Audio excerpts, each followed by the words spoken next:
Ganda ng awit, continue daw. Daw. Sino kaya nagsalita nun? Continue daw eh. Joke lang. Ako po kasi kinakabahan. Muntik na ako mapaantanda sa sobrang kaba. Pero salamat po sa Panginoon. Alam niyo po, ang mag-discuss ng tungkol sa lastings, ay isang mahirap ding bagay dahil masyado po itong malawak. At salamat na lamang, last Sunday ay inisa-isa ng aking kapatid na si Brother Paulo ang mga dapat na malaman ninyo. So, hindi ko na yun iisa-isahin. So, tayo pong lahat ay mag-aaral na ng salita ng Panginoon. Ito naman po ay 1 and 30 minutes lamang. Parang bagla kayo na t-shirt May pansit pa pala, baka lumamig.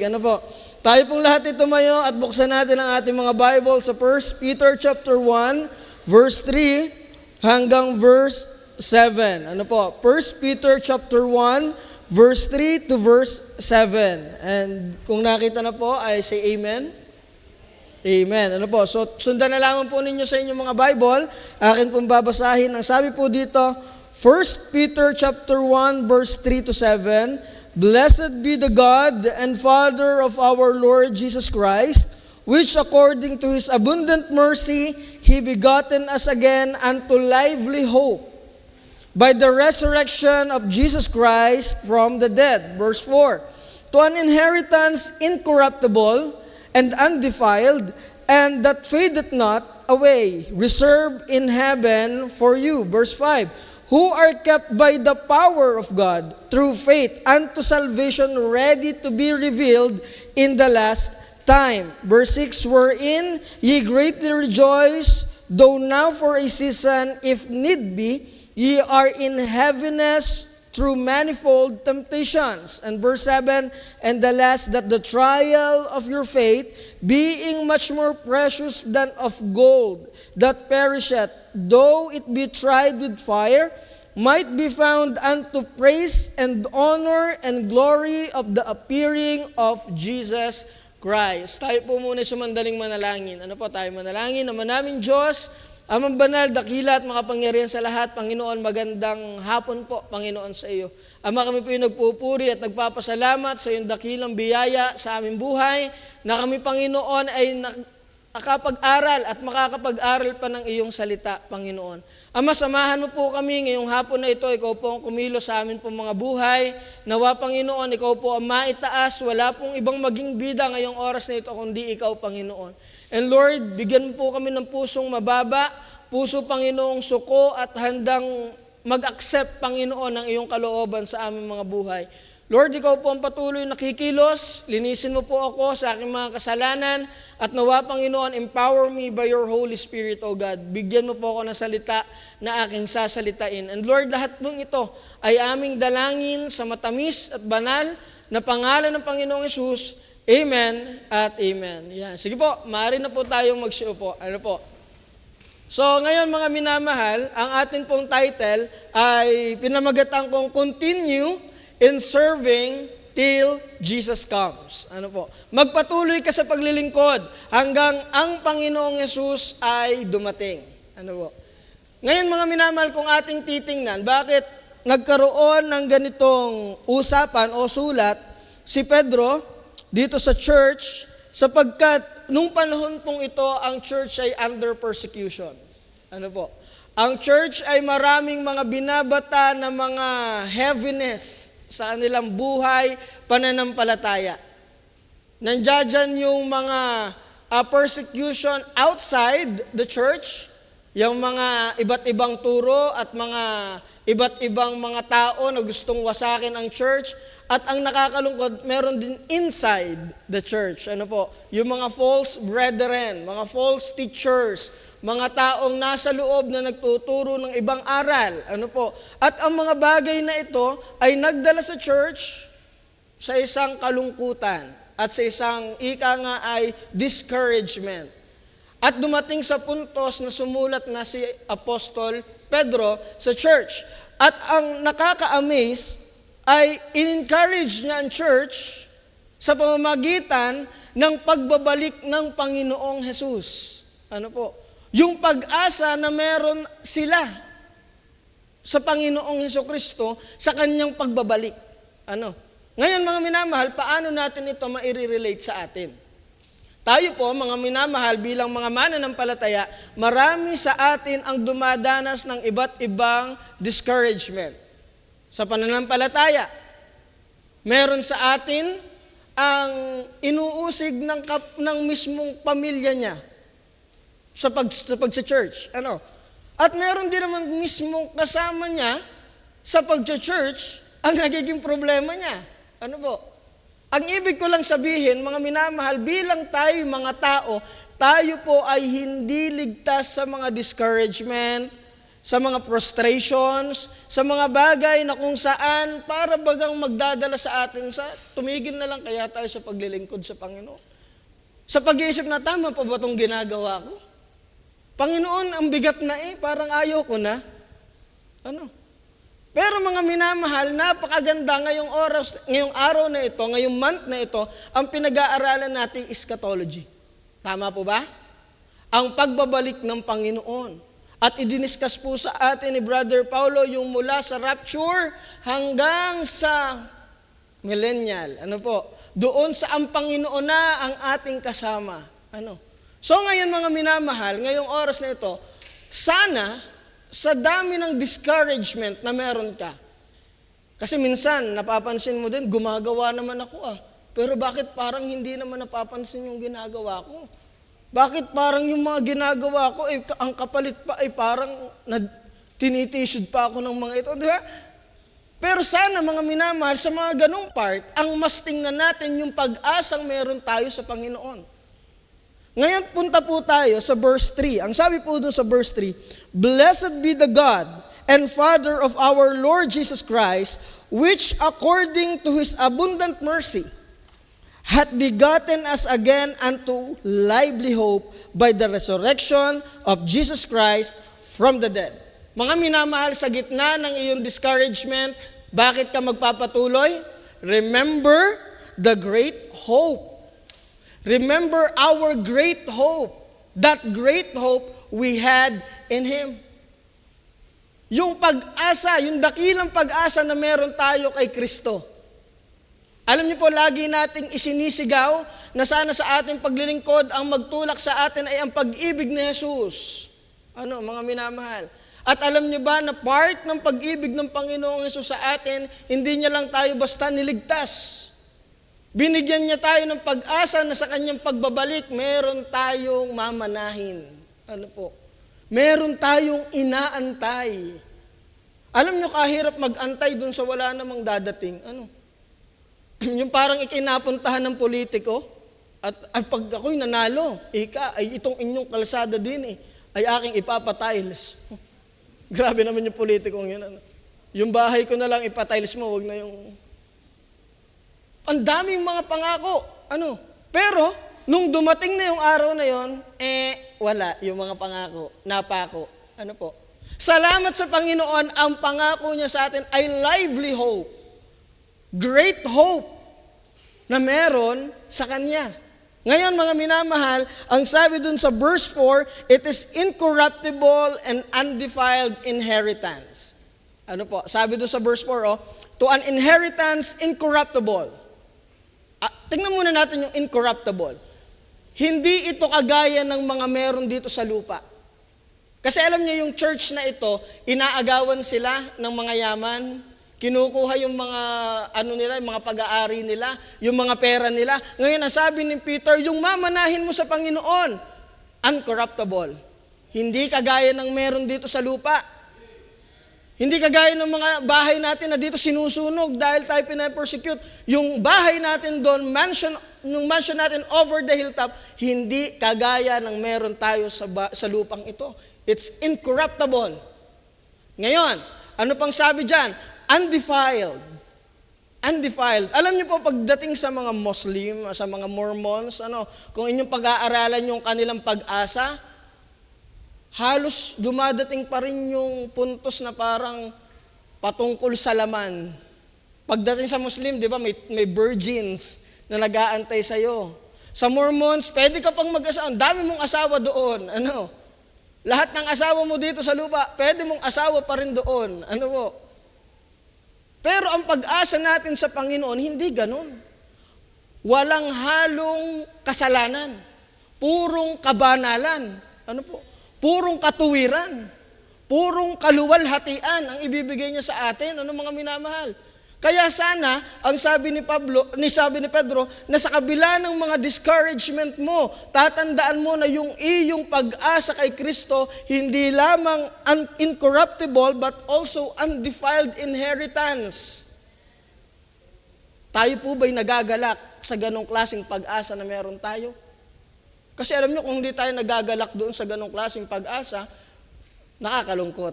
Nakakalungkot naman. Ano ba ang inaasahan mo kay Kristo? Yung ikaw ay ipasa lamang sa exam? Yung ikaw ay bigyan lamang ng magandang trabaho? Yung ikaw ay bigyan lamang ng maayos na pamilya? Maganda yun lahat.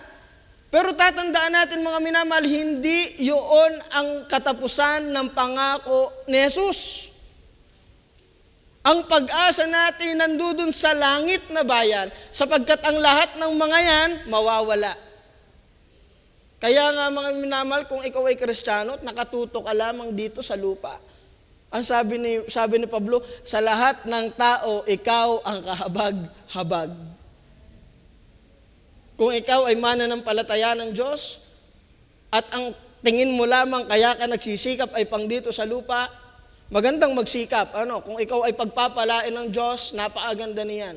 Pero kung hanggang dyan lang ang pangarap mo kay Kristo, kahabag-habag ka. Ngayon mga minamahal, tingnan natin, ano ba yung mga matatanggap natin sa Panginoon doon sa langit na bayan? Ang sabi po dito, to an inheritance incorruptible and undefiled, and that fadeth not away, and reserved in you in heaven. Wow, Alam niyo yun? Naka-reserve para sa inyo yun. Ikaw mismo, naka-reserve para sa iyo. Yung pangalan mo, merong talagang para sa yung regalo ang Panginoon. O si Ashley, o pangalan ni Ashley, pagdating doon sa langit, meron akong pamana na nakapangalan lamang kay Ashley. Nakapangalan lamang kay Brother Joben. Nakapangalan lamang kay Pastor Cesar. Ang Panginoon hindi namimili. Kahit ikaw ang pinakamahirap na miyembro ng Good Shepherd, meron kang yaman doon sa langit na nakapangalan sa pangalan mo. Reserved for you. Reserved for you. Ano po yun? Tingnan natin. Alam niyo po ba na pagdating natin sa rapture, yung tinuro ni Brother Paulo, yung rapture, magkakaroon tayo ng giving of crowns. We will have eternal joy doon sa piling ng Diyos. At under that eternal joy, alam niyo kung bakit ka masaya? Dahil lahat ng ating labor, na pinag-labor para sa Panginoon, meron pang kapalit. Tingnan niyo ang Panginoon, siya naman ay worthy to be served, di po ba? Sino po dito naniniwala na ang Diyos ay worthy to be served? Taas po ang kamay. Yan, salamat naman sa Panginoon at may mga nagtaasa. Ano po? Now, alam natin na ang Diyos ay worthy to be served. Pero sa kabila ng ganong katotohanan, kapag ikaw ay naglingkod, may kapalit na biyaya sa Panginoon. At ano yun? Yung lahat ng iyong ginawa, sabi ng Bible, ay sumusunod sa iyo. Sabi po ng Bible sa 1 Corinthians chapter 9, verse 24 to 27, know ye not that they which run in a race run all, but one receiveth a prize. So run, that ye may obtain, and every man that striveth for the mastery is temperate in all things. Now they do it to obtain a corruptible crown, but we an incorruptible. Alam niyo mga minamahal, meron tayong tatanggaping incorruptible crown. Wow! Ngayon, para kanino yun? Paano kanino yun? Sa mananampalataya. Tama naman sa mananampalataya. Pero syempre, meron yung talagang makakatanggap lamang. Alam niyo kung para kanino yun? Yun pong incorruptible crown. ay para doon sa mga taong nag-practice ng discipline at ng endurance sa mundong ito. Yung sa kabila ng napakadaming hardship, sa kabila ng napakadaming pagsubok niya sa buhay, nanatili siya sa Panginoon. Kaya alam nyo, kung ikaw ay inuusig at ikay nagpapatuloy, huwag kang panghinaan ng loob. Kita yan ng Diyos. At meron niyang kapalit na biyaya doon sa langit na bayan. An incorruptible crown. Meron pa, mga minamahal, meron ding crown of rejoicing. Ito po ay makikita natin sa Philippians chapter 4 verse 1. Ano yung crown of rejoicing? Ito ay para sa mga mananampalataya na nag-aakay ng kaluluwa. Ikaw ba'y nag-aakay ng kaluluwa? Ako'y nag-aakay ng hindi makalakad. Yun lang, brother, ang aking naakay. Ay yung kaluluwa ay hindi ko naman mahawakan yun. Hindi po yun ang ibig kong sabihin. Ikaw ba'y ibinabahagi mo ba ang pananampalatayang meron ka? Sino dito yung mga sumasama tuwing Saturday sa saturation? Yan, salamat sa Panginoon. Meron. Ngayon, tayong lahat, sana sumama tayo. At kung talagang hindi tayo makasama doon sa saturation na, sana gumawa ka ng paraan na ikaw ay makapag-akay ng kaluluwa. Ay hindi ka na nga kasama ng Sabado, ay hindi ka pa din gumagawa sa sarili mong pamaraan. Wala ka bang kasalamuha? Wala ka bang katrabaho? Wala ka bang kaibigan? Wala ka bang kamag-anak? Alam mo ba na kapag namatay ang mahal mo sa buhay na wala ang Panginoon, impyerno ang punta nila? Kapag namatay ang iyong kaibigan, yung tinatawag mong best friend, na hindi niya nakikilala ang Panginoong Jesus, alam mo bang pa-impyerno siya? Ngayon, para doon sa mga kapatid ko dito na talagang nagsisikap ng pag-aakay ng kaluluwa, at talagang minsan, meron ka namang mga inaakay na talaga namang ayaw. Ano po? Huwag kang manghinawa. Bakit? Hindi yan nakakaligtaan ng Diyos. Kita ka ng Panginoon at sa bawat pagsisikap mong mag-akay ng kaluluwa, meron kang kapalit na korona doon sa langit na bayan. Crown of rejoicing. Ano pa, mga minamahal? Meron pa po tayo ditong crown of righteousness for those who faithfully served our Lord. Wait, our Lord. Yung sa mga matyagang talagang nag-antay sa Panginoon. Crown of righteousness. Crown of life. Those who endure temptation. Gustong-gusto mo nang mag-asawa ay unbeliever. Hindi, Lord. Kakayanin ko para sa'yo. Tempt ka na maglaro ng online games. Panginoon, hindi. Para sa'yo, hindi ko to gagawin. Tempt ka na wag na lang magbasa ng Bible, matulog na lang. Alam niyo, mga minamahal, kita yan ng Panginoon. Crown of life. Those who endure temptation and persecution. Makikita po natin yan sa James chapter 1 verse 12. Medyo binibilisan ko na lamang po kasi medyo mahaba po ito, ating pag-uusapang ito. Crown of glory. Yan. Ito pong crown of glory para po ito sa mga faithful shepherd, pastor, spiritual leaders who cares for God's people well. Yan. So alam na natin, kay pastor to. Huwag nyo lang, pwede nyo naman kuhanin din kung sinong gusto magpastor dito. Yan. Yung mga talagang shepherd na talagang faithful, na talagang ang hangad nila ay dalhin ang kawan ng Diyos palapit sa Panginoong Jesus.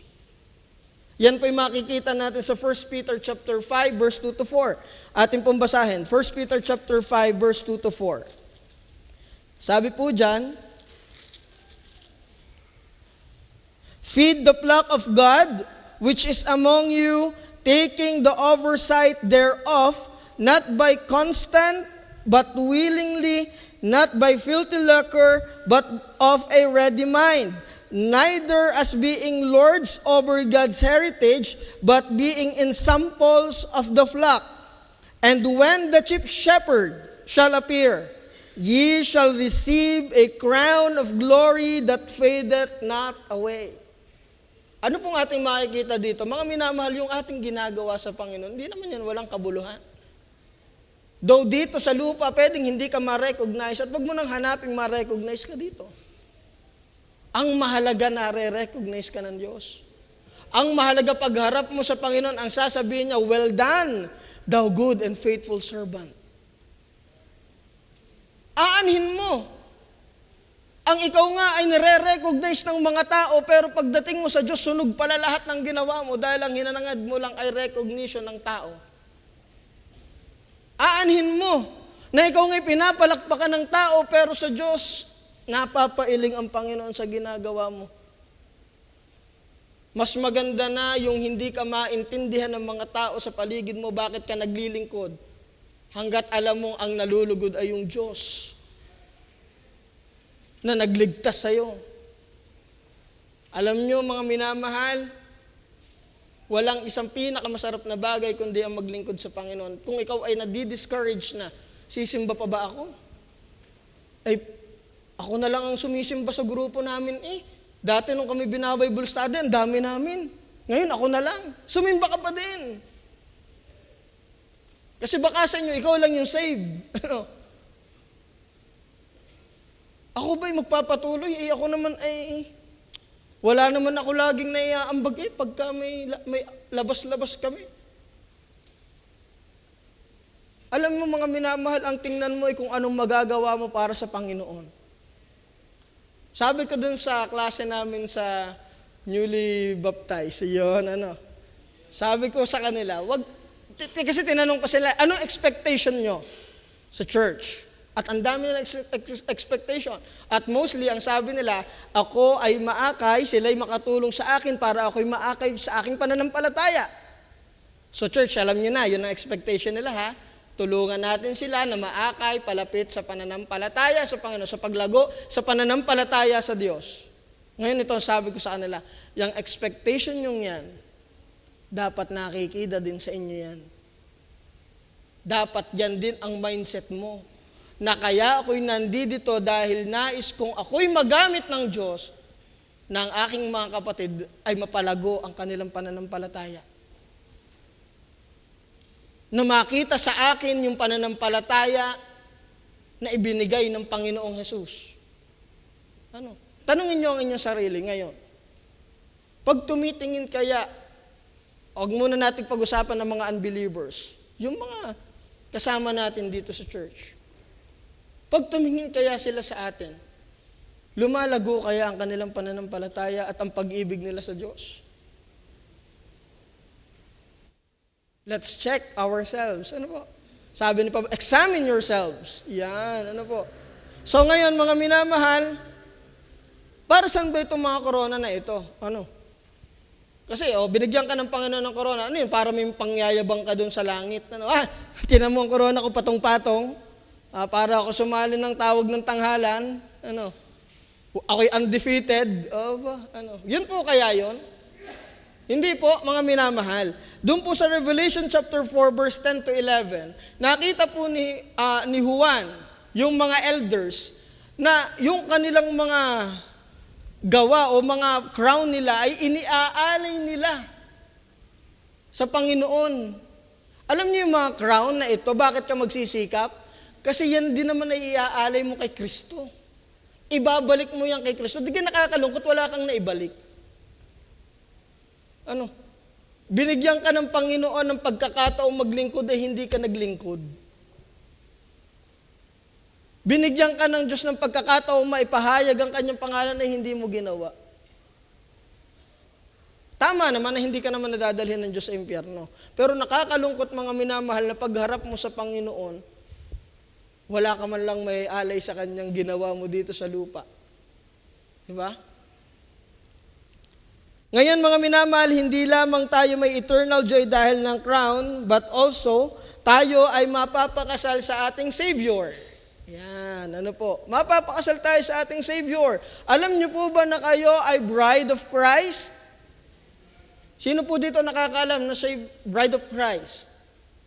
Yan. Amen, meron po. Yung iba, tayo po ay bride of Christ. Ngayon, dahil tayo'y mga bride of Christ, tayo mapapakasal kay Kristo. Sa tingin mo kaya natutuwa ang Panginoon na may iba kang minamahal bukod sa Kanya? O dun sa mga may asawa na hindi naman kayo matutuwa na malaman na ang inyong asawa ay may mahal na iba. Tama po? Sino po dito yung tuwa? Ay, yes! Ang asawa ko may mahal na iba. Ako'y tuwan-tuwa. Abay, may salak meron kang problema. Kung tayo nga mga tao, ay ganon. Ay lalo na si Kristo, mga minamahal. Tayo ay bride of Christ. Ngayon, huwag kang magmahal ng iba. Ang mahalin mo lang ay si Kristo. Ang mahalin mo lang ay ang Panginoong Hesus. Maging faithful ka sa Kanya. At hindi ba sabi ko nga, ikaw sabi sa akin, wala ka balak mag-asawa. Ay meron. Pero kung hindi man ako loobin ng Diyos na mapakasal dito sa mundo, at least mapapakasal ako sa Kanya. Bakit? Ano ba ang pinakadakilang kasal na hinahangad mo? Kung naghahangad ka pa ng kahit na dito sa mundo maliban kay Kristo, there's something wrong. Mga minamahal. Tama na ang Panginoon, nagpapala naman ang Diyos. Pero hindi ka kaya pinagpapala ng Panginoon para mahalin mo yung mga pagpapala na yan. Kaya hindi ka makasimba dahil ng iyong asawa? Ay wag na lang ako mapakasal pagkagayon. Kaya hindi ka makasimba dahil ng iyong anak? Mag-iingat kayo mga minamahal. Ang Diyos bilang siya ay ating magiging asawa, siya ay jealous God, sabi ng Bible. At tatandaan nyo, kung sabi nga sa akin dati ni Pastor Joseph, mag-iingat ka sa kung ano ang ginagamit mong excuse sa Panginoon na humahad lang sa iyo para makapaglingkod. Baka tanggalin niya ng Panginoon sa iyo. Walang may ibang authority sa iyo kundi ang Panginoon. Ano po, mga minamahal, amen po ba? Yan. Pero hindi ko naman sinabi, huwag niyo nang mahalin ang inyong mga asawa ha. Baka mamay hindi na kita mahal. Bahala ka diyan, magsaing ka ng iyo. Hindi naman po gayon, Siyempre, dahil mahal mo si Kristo, mahal mo din ang iyong kapartner. Pero kung mas mamahalin mo yan kesa kay Kristo, mali yun, mga minamahal. Laging una ang Panginoon. Ang inyong mga anak, o kayong mga anak, sa inyong mga magulang, tamang igalang at mahalin ang inyong mga magulang. Pero laging una si Kristo. Kung ang inyong magulang ang dahilan, bakit hindi ka makapagsuko ng buhay, kausapin mo ng maayos ang iyong magulang. Sabi mo, teka muna po. Masusundin ko po ang Panginoon kesa sa inyo. Kasi ayaw ko pong kayo kuhanin ng Diyos. Dahil ginagamit ko kayo sa pagtakbo sa kanyang panawagan. O alam mo ba, kung ang katwiran mo kaya hindi ka makasunod sa Diyos ay dahil hindi ka pinapayagan ng magulang mo, mag-antay-antay ka lang, mga kapatid. Mag-iingat po tayo. Ang Diyos po ay mapanibughuing Diyos. He is a jealous God. Ano po? Ngayon, mga minamahal, meron din po tayong eternal peace. Yan, eternal peace sa langit. Kayo po ba'y payapa ngayong oras na ito? Kita ko iba sa inyo payapa na parang kaunti na lang ay rapture na. Ay kumain pa ng pansit, nilalo na. Alam nyo pag kayo busog, antukin. Kaya huwag kayong kakain. Pagka magpipreaching. Pero alam nyo mga minamahal, ang nakakatuwa sa Panginoon, yung ating blessed hope sa Kanya, meron tayong peace. Eternal peace. Hindi aagawin ng kahit na sino man yung kapayapaan na meron tayo sa Diyos. Sabi ng Bible, di ba? And I will wipe away those tears from their eyes. Pupunasan ng Panginoon ang ating mga luha. Yung mga material na bagay, yung kasalanan, hindi na tayo kayang i-bother ng mga bagay na yun. Bakit? Dahil nandoon ang Diyos. May isang bayan at sa gitna nila ang Diyos. Kapayapaan. Dito sa mundong ito, ang daming, pati yung sa pagsosolar ay pagbabawalan. Ang dami nating problema. Hindi na natapos Ang gasolina ay bababa ng kaunti, tataas ng laking-laki. Ang daming problema. Pero salamat sa Panginoon, meron tayong blessed hope na inaantay.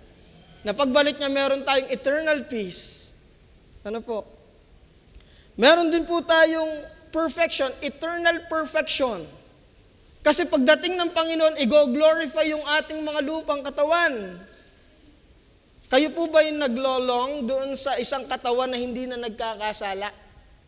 Yung hindi na nagmamahal ng kasalanan? O baka naman, Panginoon, saka ka na dumating, nag-i-enjoy pa ako. Nag-i-enjoy pa ako sa kasalanang ito. Alam niyo mga minamahal, pagdating ng Panginoon, aalisin niya ang ating katawang makasalanan. At bibigyan niya tayo ng isang glorified body. Sabi nga nung Pastor Ayo sa amin dati, yung mga pango ay tatangos ang ilong. Iyon. Kaya pala gusto nang bumalik ang Panginoon para tumangos ang ilong. Yung mga maliliit ay tatangkad. Ayun. Panginoon, come quickly. Ano kaya ang height ko dun sa langit? Pero alam niyo, tayo naman nagkakatuwaan lang sa mga ganung bagay. Pero alam niyo, yung pinakamasaya, yung pagbalik ng Panginoon, naalisin na yung katawan na ang desire ay yung puro kasalanan.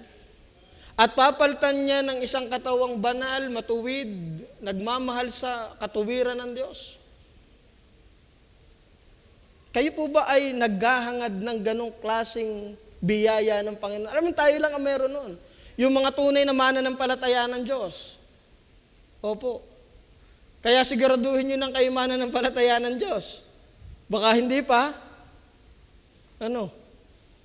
Siguraduhin nyo na kayo-save. Kasi pagbalik ng Panginoon, napakalaking biyaya na meron tayo. Napakalaking biyaya. At doon din mga minamahal, makakasama natin ang Diyos eternally. Yun. Ito ang pinakamaganda sa lahat. Yung makasama mo ang Panginoon eternally. Yung makita mo si Kristo, yun ang pinakamagandang bagay na pwede mong hangarin. Sabi nung awit, di ba, I shall know Him. I shall know Him. Yung pagdating mo sa langit, yes, makikita mo naman si Abraham, makikita mo naman si Adam, makikita mo si Noah. Paano pag wala? Di, wala ka sa langit. Kaya hindi mo makita, Pero alam niyo, ang pinaka-masarap na maisip, yung makikita mo ang Diyos mukhaan na hindi magawa ng mga anghel. Yung makakasama mo siya ng pangwalang hanggan. Hindi 40 days lamang. Hindi 7 days lamang, hindi 40 years, hindi 4 million years, hindi. Pangwalang hanggang kasama mo ang Diyos. Wow! Kayo po ba'y na-excite? Pwede naman kayong umuna na. I-advance na natin. Makakasama nyo na ngayon ang Panginoon.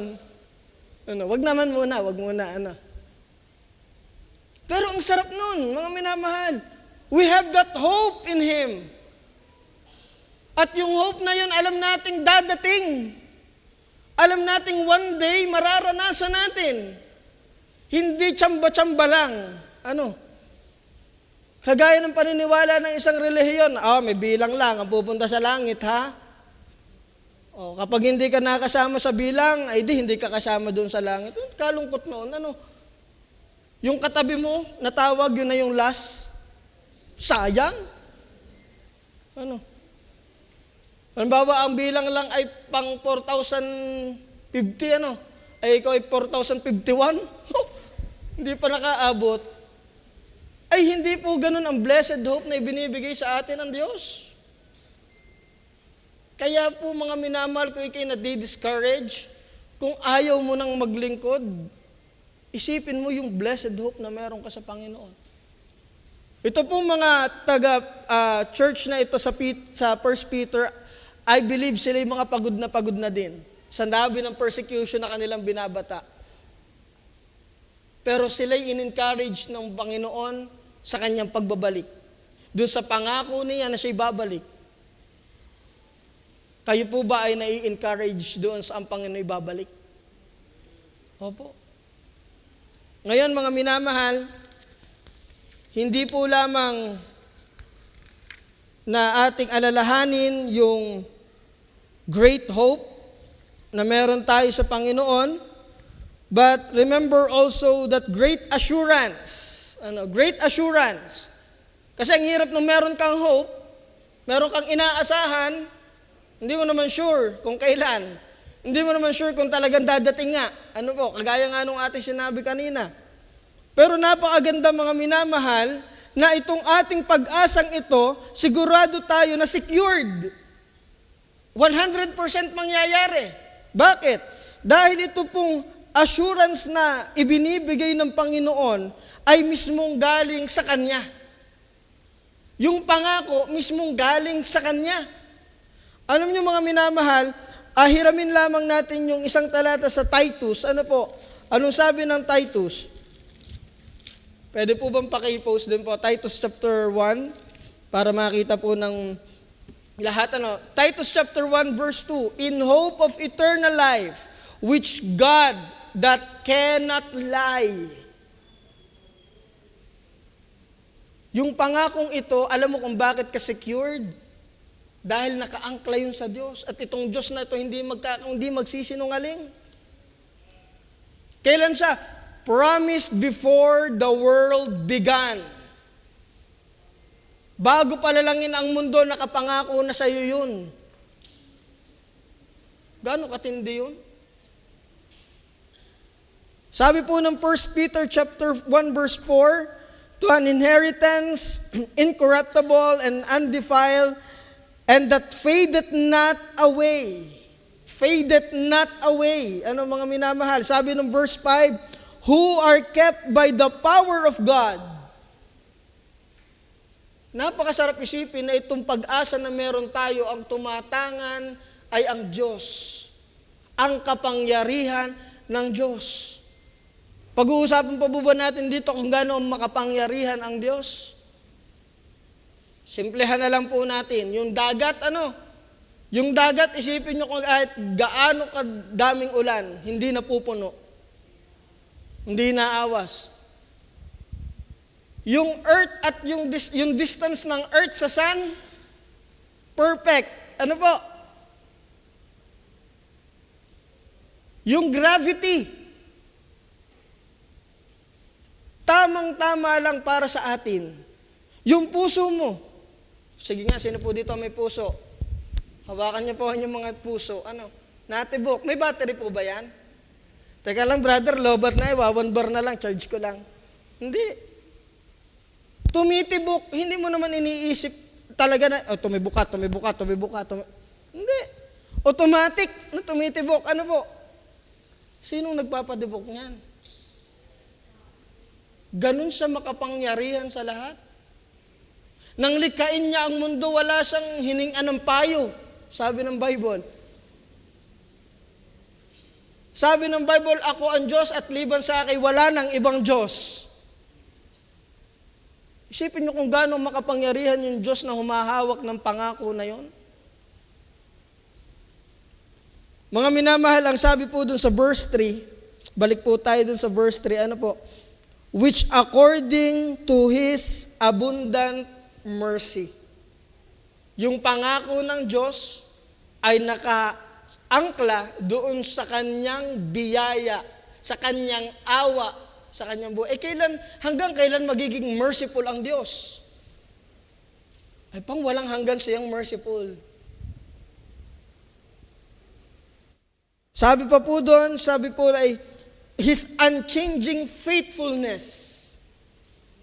Ang maganda sa Panginoon, siya yung noon ngayon at pang walang hanggan. Hindi siya nagbabago. Kaya nga po nung siya magpakilala kay Moses, anong sabi niya? I am. Sabihin mo sa mga yan, sinugo ka ni ako nga. Ibig sabihin, ako'y hindi nagbabago. Kung ano yung sinabi ko noon, tutuparin ko yun. Kung sino ako noon, yun din ako pang walang hanggan. Gaano kasarap na humahawak ng pangakong hindi nagbabago. Hindi yung, na may kahirap naman na rin, hindi naman nasimba, siya wag na. Nasimba na uli, sige, bigyan na uli. Hindi gayon. Sa kabila ng ating unfaithfulness, ang Diyos ay faithful. Wow. Pero hindi naman ibig sabihin nun, di ako'y habang buhay ng unfaithful. Hindi naman ganon. Dapat meron kang puso na nagpapasalamat sa Diyos. Kaya nga, ano sabi ni Paul? What shall we say then? Shall we continue in sin that grace may abound? God forbid. Dahil ba tayo naligtas sa biyaya? Tayo mananatili na sa kasalanan? Hindi naman pwede yun. Kung nakita mo talaga na ang Diyos ay mapagbiyaya, magbabago ka. Kung nakita mo talaga sa buhay mo na ikikinaawaan lamang ng Diyos, magbabago ka. Yun ang tunay na resulta ng pananampalataya, mga minamahal. Ngayon, mga minamahal, hindi lamang po ito ay secure dahil sa Kanya mismo, but also it is secured by the faithful work of Christ. Sabi po dun sa verse 3, sabi po dun ay, Blessed be the God and Father of our Lord Jesus Christ, which according to His abundant mercy hath begotten us again unto lively hope by the resurrection of Jesus Christ. Alam niyo kung bakit talagang ang Diyos Ama ay talagang very much willing na ibigay sa iyo yung pag-asa na yon? Dahil ni Christ. Dahil ng Kanyang anak. Dahil ng Panginoong Jesus.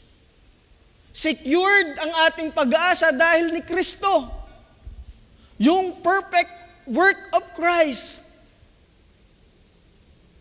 Nung ang Panginoong Jesus ay nabuhay, nung siya'y ipinanganak, magandang assurance na yon, na tinupad ng Diyos yung Kanyang unang pangako, na ako'y magpapadala ng tagapagligtas.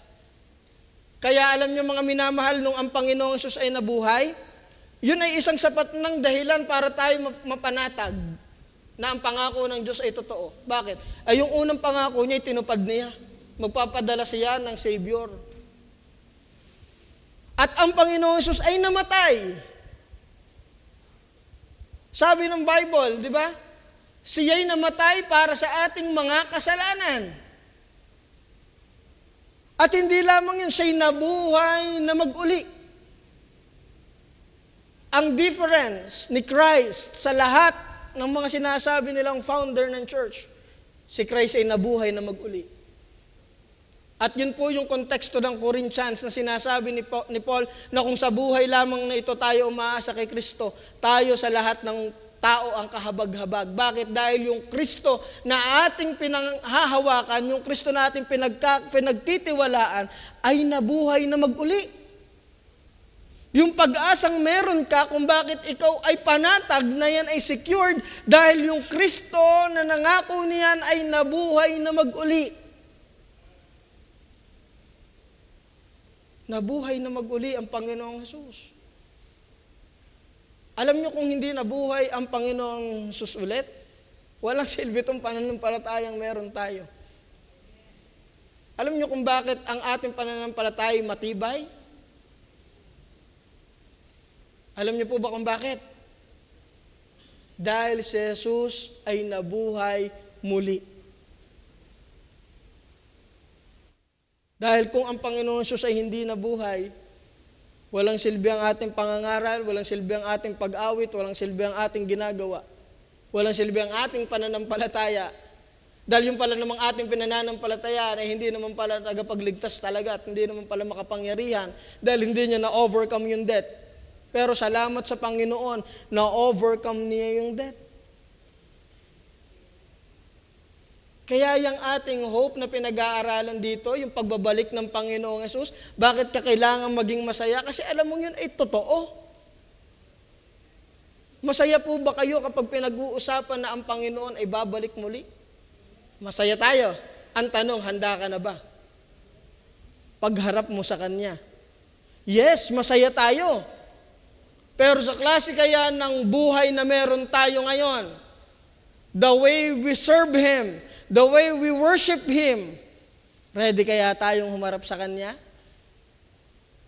Pagharap kaya natin sa Kanya, tayo kaya ay, Panginoon, binigay ko ang buhay ko po sa inyo. Hindi naman tayo para magmalaki sa Panginoon, dahil wala naman tayong pagmamalaki.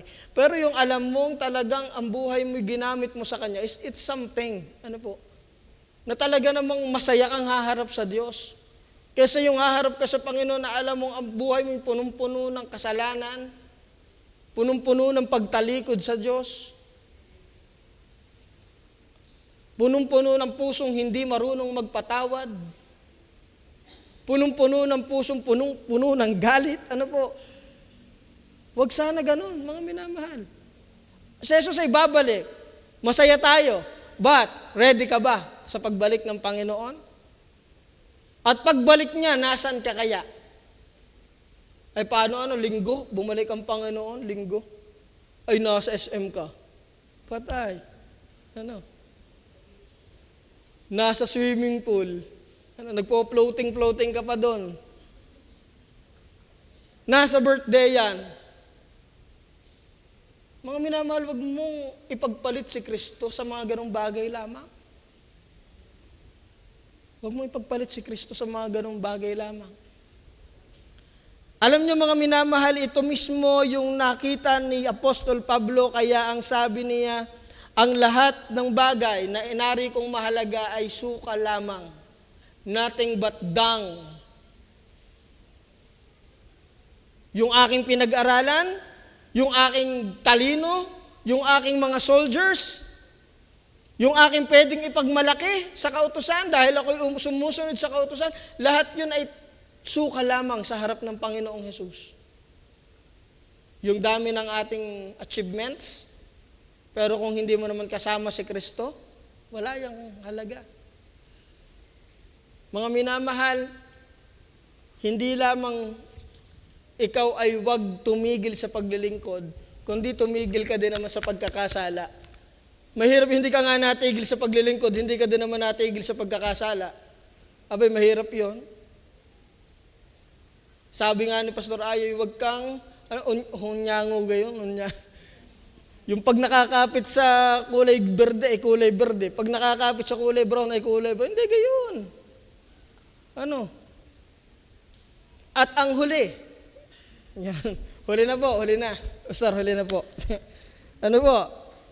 Remember the great perspective regarding those trials of life. Since nakita natin, meron tayong great hope, at yung great hope natin ay secured. Ngayon, ano yung dapat nating maging pagtingin sa mga trials, sa mga pagsubok, sa mga discouragement, sa mga disappointment ng ating buhay? Ang sabi sa verse 6 to 9, wherein ye greatly rejoice, though now for a season, if need be, ye are in heaviness through manifold temptation. Verse 7, that the trial of your faith, being much more precious than gold, that perisheth, though it be tried with fire, might be found into praise and honor and glory at the appearing of Jesus Christ. Sige, hanggang verse 7 na lang po yung ating basahin.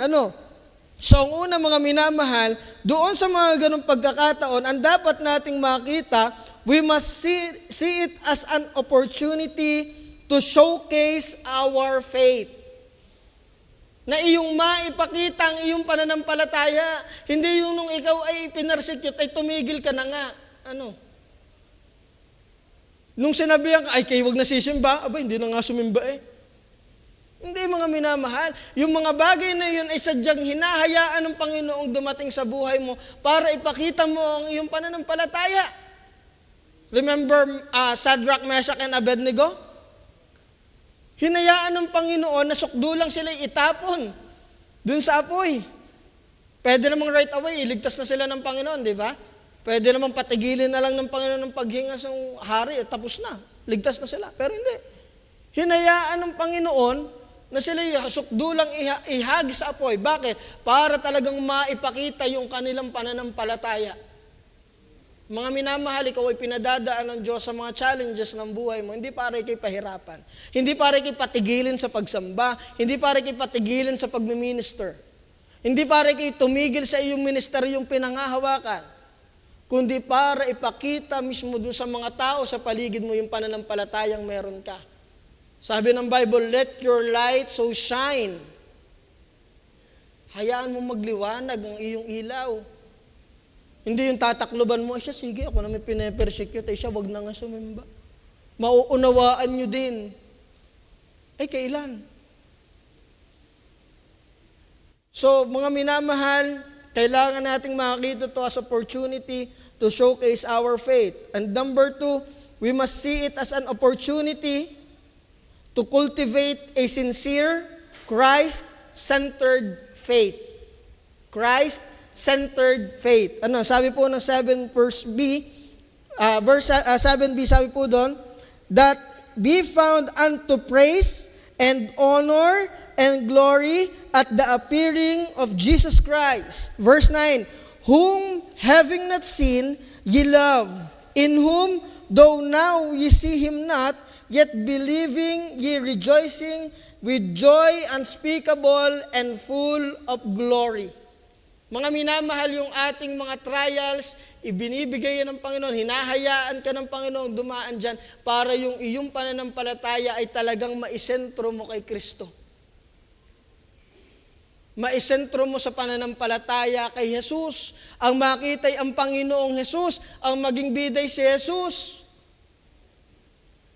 Naging bida na ba sa'yo si Jesus?